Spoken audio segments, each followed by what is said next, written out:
welcome back to the Mystic Archives. Tarmina, who we talked to earlier, is right here. There's just one little thing I wanted to show you, just a little bonus, something that's been bugging me a little, and that's... Hello! Hello there. I'm sorry, fellow Magister, but I don't have time to talk right now. Well, alright. That's okay. I wasn't planning on talking to you. Anyway, I was planning on reading a book. Because there is a book that Pacifist has read where he has learnt about the Daedra and why they don't actually, or the idea that they don't actually die when you dispatch them or destroy their body. And he read about that, I think, before he ever got into the prison. Greetings, High Elf. I'm sorry, fellow Magister, but I don't have time to talk right now. Well, in that case, stop pestering me. Anyway, here we are. This is the book that he's been reading before, The Spirit of the Daedra. And it goes, How you should know us, death, defeat, and fear. We do not die, yet... Yes, we do not die, we do not fear death. That's how this starts. And the we here, it gets clear later on, is actually Daedra.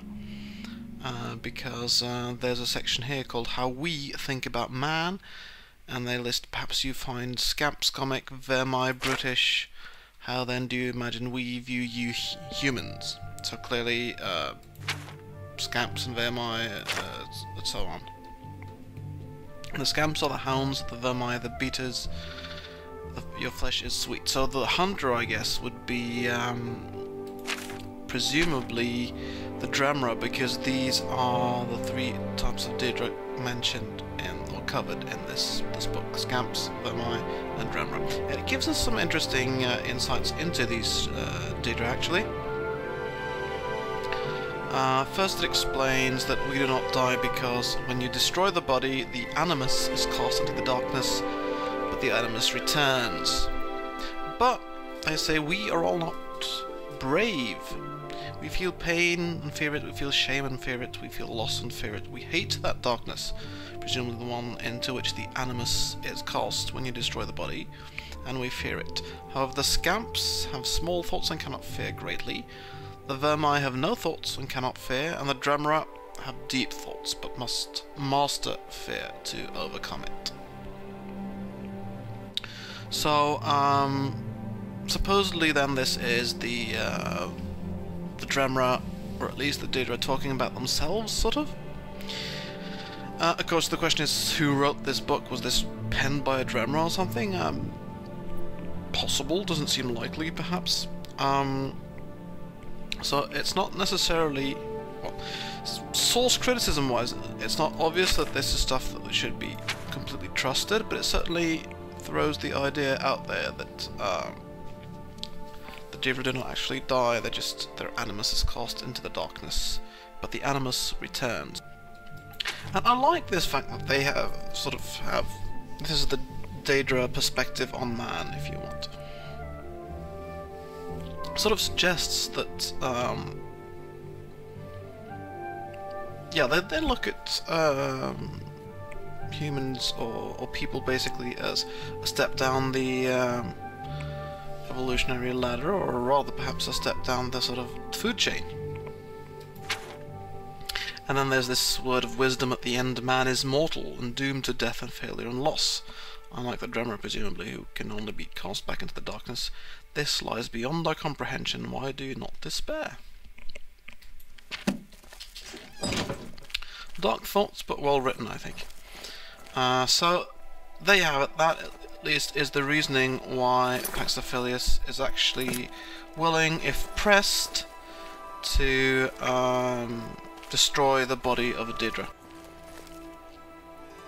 I'm sorry, fellow Magister, but I don't have time to talk right now. My studies keep me very busy, as you can well imagine. Quite possibly, though, frankly, all you seem to be doing is running back and forth, and the only one doing any actual studying Seems to have been me when reading that book, at least. What about you? Your studies and you just... walking back and forth inside the Mystic Archives. Well, sit down and read something! No, too important to look busy. Oh well. Anyway, if you're interested in sort of ideas on Good Daedra, to see you.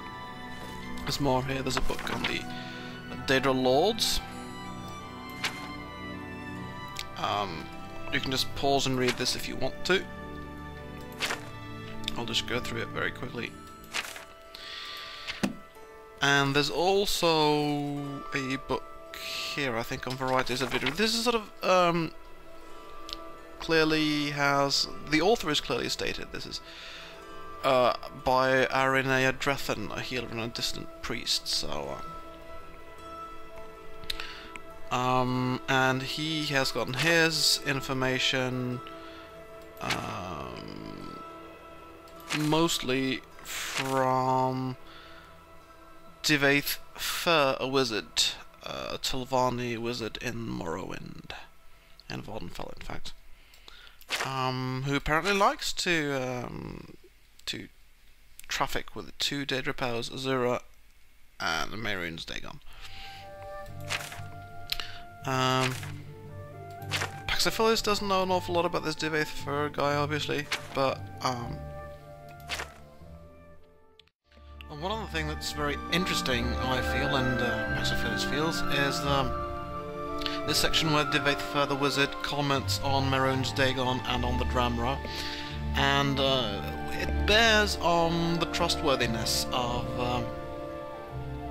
that other volume, The Spirit of the Daedra, because according to Divaith Fur, Mehrunes Dagon, out of pride of fixity of purpose and a predictable lack of subtlety, in thought, is actually inclined to speak freely and without falsehood. And Divaith Fur goes on to state that the Dremra are just the same way. They are proud, they are a fixed purpose, they lack subtlety, and so presumably that might also be taken to mean that what they say about themselves we might actually trust, although generally what Daedra say is not necessarily to be trusted at all. But Dremra seem to be sort of vaguely trustworthy. They're also supposed to have traits of honor. So even though they're evil, they're sort of honorable, and I guess Mehrunes Dagon isn't as much subtle or deceitful as just purely destructive. So that's just, if you wondered where Pacifist has his ideas about the Daedra from, well, these are the books he has read, basically.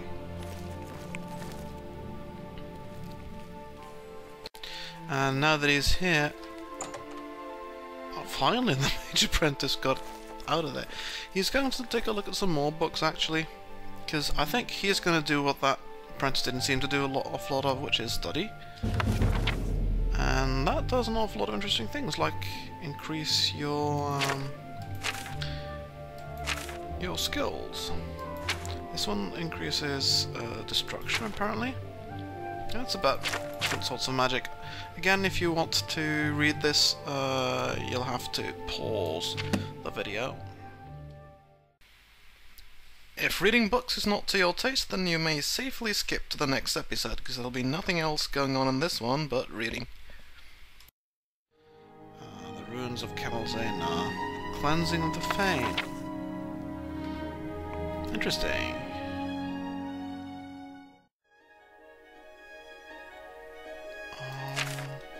This is completely different from what I thought it would be. I thought it would be something from out of Morrowind, actually, on the Fane there, but no. It's apparently about the High Fane in the Elvish tongue and the sort of the First Era. Right, okay, that's interesting. On Dwemer history and culture, that's not very interesting to Pacifist. There are no Dwemer in Cyrodiil. not in Tamriel at all, basically, but their ruins are scattered in other parts of Cyrodiil. He knows that. This book is kept in... Ah, interesting. Increases alchemy skill, that's nice. This is about the King of Worms, Manny Marco. And Sacred Isle Artime, home of the Sygic Order. Is that the Imperial City? Sygic Order is sort of the predecessor of the Mages Guild, I know that.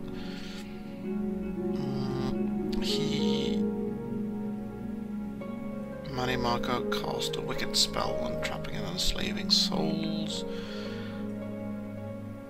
and he's confronted by Galerion, one of the Galerion the Mystic. That's one of the famous heroes of the early Mages Guild, I think.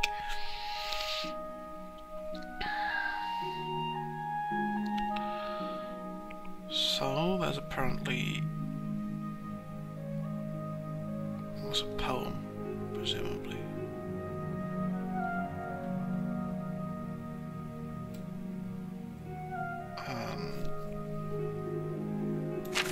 Galerion talks to his superiors about this Manny Marco with the wicked spells, but they don't want to. They don't seem to be too bothered.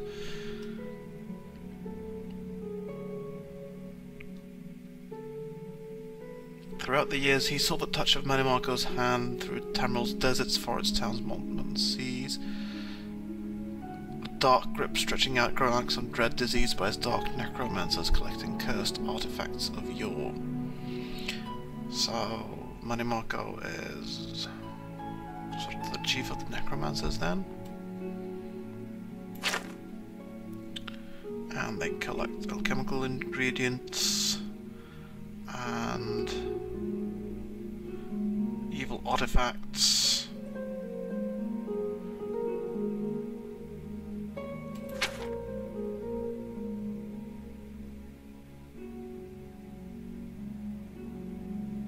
And so Galerion supposedly leads his fellow mages to face the tyranny of worms and kill undeath. And there's a great battle between Galerion and the Worm King Manny Marco, and their armies, and a mighty battle of magic,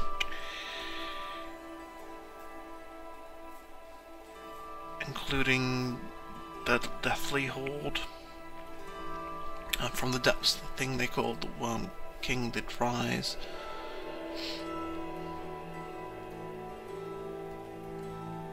Then Manny Marco, Worm King, felt his dismal powers fail. The artifacts of death pulled from his putrid skeletal claw. 1,000 good and evil perished, then history confirms. So 1,000 dead in this battle, including the Galerion himself. It seemed once that Manny Marco had truly died that day. Back to the Mages Guild, Victor's kept the cursed tools of necromancy, presumably, of him, Livingston, and Undeath, Manny Marco, King of Worms. So Manny Marco is... Right, okay, so by this time he's supposedly an undead, I guess?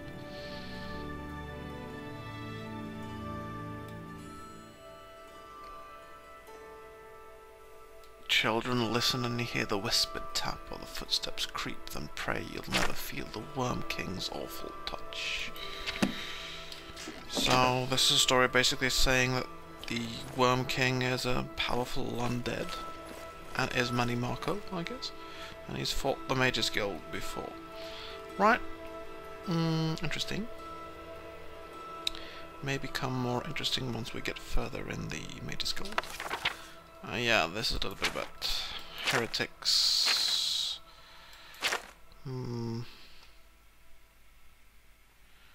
Yeah, this is about people who serve the Daedra mostly.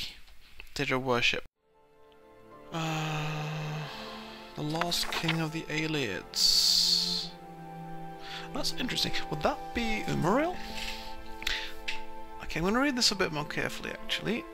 But I still think if you want to do that, you can pause.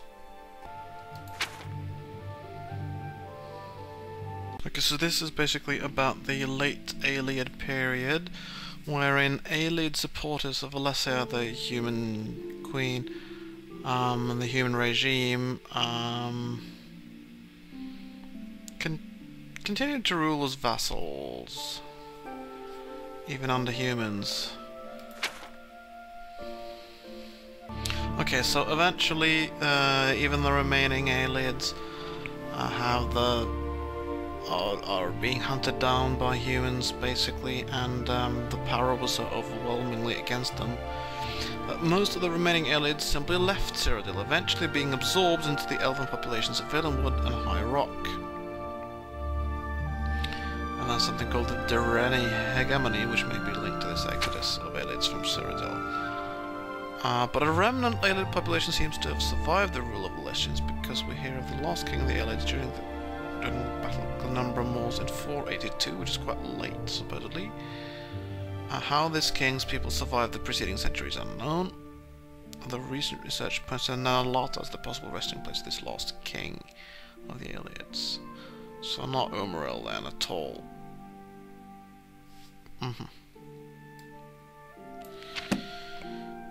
But on the contrary, we now know that the Aeolids actually lasted quite long in Cyrodiil, and that Umaril was not at all the last. So yeah, the Tamrielic artifacts.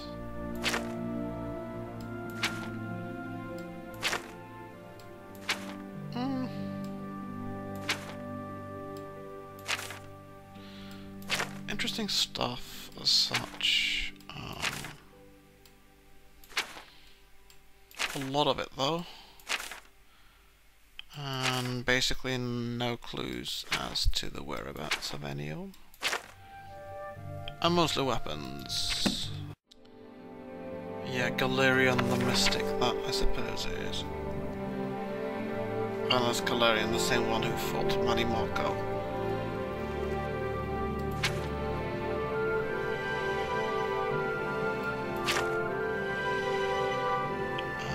Vanus trained his mind on the Olive Art Times was his body, thus was the first Archmagister of the Mages Guild trained. Okay, so... right. An old conflict then between Necromancers and Mages Guild, supposedly at least. The Wild Elves. That's interesting. Okay, so this... and the book also suggests that there are some remaining Aeolids, actually. And that they are, in fact, different from the elven stock of the Altmer, Bosmer and Dunmer. Although, doubtless there has been some fluctuations here.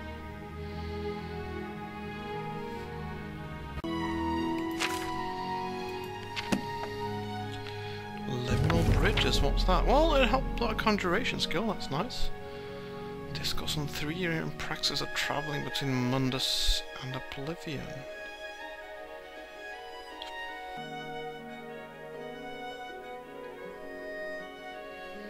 Blah blah, if you want to read it. Okay, this is about sigil stones.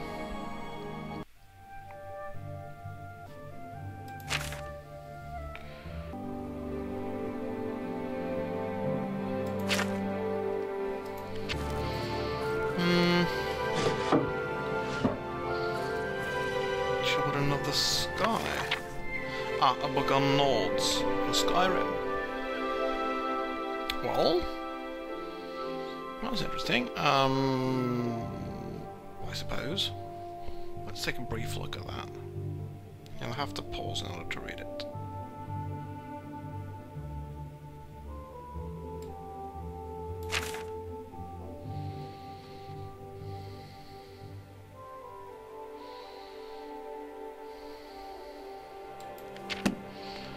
Right. Okay, and we're back here with the Book of Daedra. Okay, so not Right, so a bit of studying has left us, perhaps... So it's not leveled us at all. It has perhaps... Yes, our intelligence is way on the way to getting a very good boost. We've got a willpower boost. That's about it, I think. Yeah, the next episode I guess I'll be doing something. So until then, go in peace, live and let live.